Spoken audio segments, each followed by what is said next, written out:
Oke, baik, selamat sore untuk kita semua.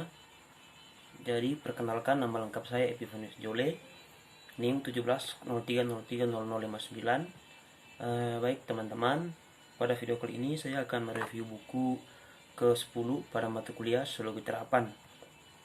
Jadi, judul bukunya adalah Springer Brief dalam Sosiologi. Oke, kita lanjut pada poin buku ini adalah sosiologis perspektif tindakan dan perilaku kolektif internet. Ada dua perbedaan yang mendasar.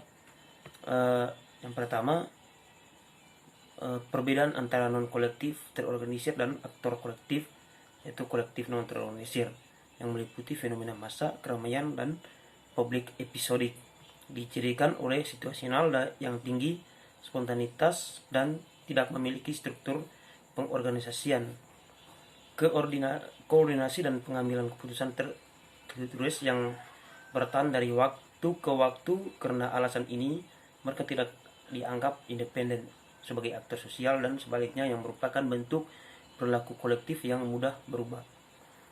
Teman-teman, komunikasi kepentingan dan produksi serta gerakan sosial di sisi lain dapat dipahami sebagai aktor kolektif strategis yang dibentuk oleh lintas situasional proses pelembagaan. Dalam proses ini, kelompok tertentu mengidentifikasi ikatan, aturan bersama, konvensi, dan tujuan serta inti koordinasi dan pengorganisasian struktur muncul yang kemudian menjadi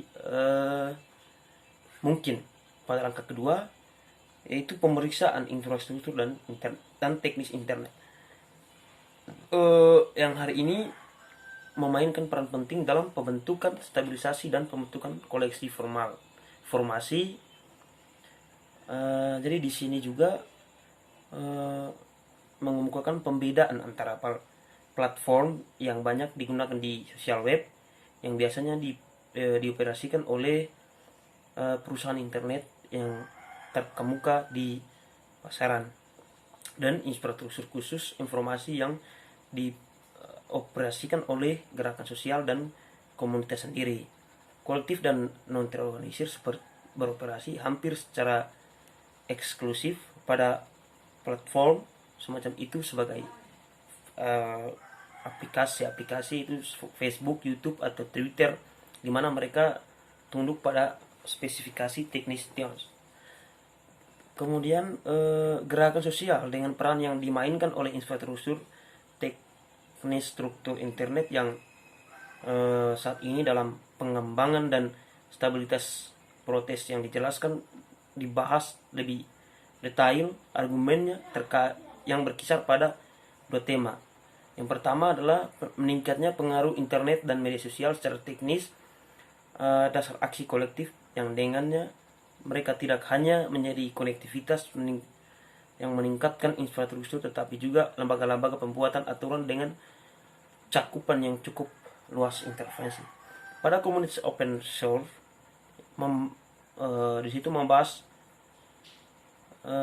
hubungan kapal antara perusahaan teknologi yang mapan dan perangkat lunak yang berorientasi open source, proyek pengembangan dengan tujuan artikel yang terlibat dalam rekonstruksi sistematis perbedaan proyek open source konteks. Jadi teman-teman, pengaruh dari internet itu sendiri yaitu gerakan menimbulkan mobilitas sosial yang mana dari masyarakat primitif ke masyarakat modern, yaitu munculnya media elektronik atau media digital sekarang ini. Di dalam media tersebut ada berbagai macam situs web, ada juga aplikasi seperti Facebook, YouTube, Twitter, Telegram, kemudian Instagram, dan lain-lain yang sejenisnya. Jadi aplikasi-aplikasi itu berfungsi untuk saling memberikan satu informasi atau saling berkomunikasi lewat media massa. Oke teman-teman, pada komunitas open school yaitu mengubah hubungan antara perusahaan teknologi yang mapan dan perangkat lunak yang berorientasi open source berupa proyek pengembangan. Untuk tujuan ini, artikel terlibat dalam rekonstruksi sistematis perbedaan proyek open source dan konteks sosioekonomi. Kemudian lanjut pada bab yang berikutnya, yaitu aksi kolektif di era digital. Baik teman-teman, pada bagian ini menyelidiki dua pertanyaan. Yang pertama, bagian mungkin kolektif sosial yang terstruktur dengan baik di internet, massa, kerumunan, komunitas, dan gerakan diklasifikasikan dan dibedakan. Dan yang kedua, apa pengaruh teknologi prasarana neologis tempat mereka beroperasi yang ada dalam formasi, struktur, dan kegiatan. Untuk ini dapat dibedakan antara dua jenis utama kolektif sosial, yaitu kolektif dan kolektif yang tidak terorganisir. Kemudian ada yang pertama, yaitu perkenalan dari kawanan dan kerumunan hingga gerakan dan komunitas internet yang memungkinkan bentuk-bentuk baru dari perilaku dan tindakan kolektif di manapun pada spektrum antara individu dan organisasi. Kemudian teknologi online ini memungkinkan adanya agregasi preferensi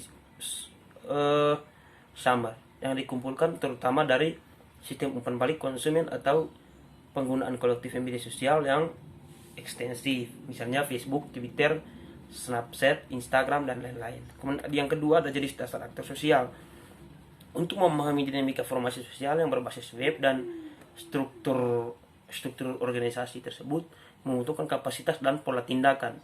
Kita mulai dengan melihat ada aktor dan konsep tindakan. Yang ketiga adalah perilaku kolektif dan kolektif yang tidak terorganisir. Jenis perilaku kolektif di web atau massa kerumunan publik. Banyak dari bentuk-bentuk baru ini dari kolektivitas yang muncul secara spontan. Misalnya massa. Kemudian pada prinsipnya bukanlah fenomena baru bagi sosiologi. Satu dari yang pertama dan masih menginspirasi perilaku kolektif yang dikembangkan oleh Blunder tersebut. Dia membedakan antara tiga jenis perilaku yang masing-masing dapat berubah menjadi bentuk tindakan kolektif dan yang lebih stabil. Kemudian ada juga landasan perilaku kolektif atau yang disebut dengan infrastruktur dari kolektif. Perbedaan klasik dan perilaku kolektif ini memungkinkan untuk ditelusuri dan dibedakan antara formasi sosial berbasis web yang tidak terorganisir, lebih tepatnya perilaku kolektif dan kolektif yang tidak terorganisir. Namun perbedaan Bloomberg gagal untuk membahas dua aspek yang memiliki relevansi khusus dalam konteks itu, yaitu ada makna konstitutif infrastruktur untuk pembuatan orientasi dan reproduksivitas lintas situasional perilaku kolektif secara lebih umum, dan yang berikutnya itu ada fondasi teknologi itu yang mendorong dan menyusun perilaku kolektif secara lebih spesifik. Kemudian ada yang lanjut pada poin yang berikutnya, itu aktor kolektif dan aksi kolektif. Yang pertama ada varian aksi kolektif di web atau komunitas dan gerakan. Kemudian yang berikutnya ada dasar tindakan kolektif, yaitu tentang pelembagaan dari kolektif itu sendiri, yaitu ada lembaga dinamika pelembagaan yang memungkinkan yang menyusun dan menstabilkan aksi kolektif dasar dari aturan, norma, dan pola organisasi mereka sendiri, terutama informal. Yang berikut yang ada terbangunnya identitas kolektif, kemudian ada proses diferensiasi internal dari waktu ke waktu yang mengeluarkan munculnya inti pengorganisasian dan aktivis yang memimpin opini bersama jaringan dan basis dukungan masing-masing. Kemudian yang kelima yaitu kesimpulan formasi sosial, teknis, dan pelembagaan kolektif di internet. Pertanyaan awal kami adalah bagaimana mungkin kolektif yang berpusat online berbeda untuk diklasifikasikan menurut garis yang berbasis aktor dan kelembagaan dan pengaruh apa yang dilakukannya sehingga infrastruktur ini dapat beroperasi, memiliki formasi struktur dan aktivitas. Oke, kita lanjut. Yang kedua ada gerakan sosial. Jadi selama beberapa tahun bidang penelitian tentang gerakan sosial telah dirubah yang paling mendasar, yang terutama karena platform internet dan media sosial yang telah menjadi bagian integral dari kemunculan organisasi dan mobilisasi protes. Oke, baik teman-teman, mungkin itu saja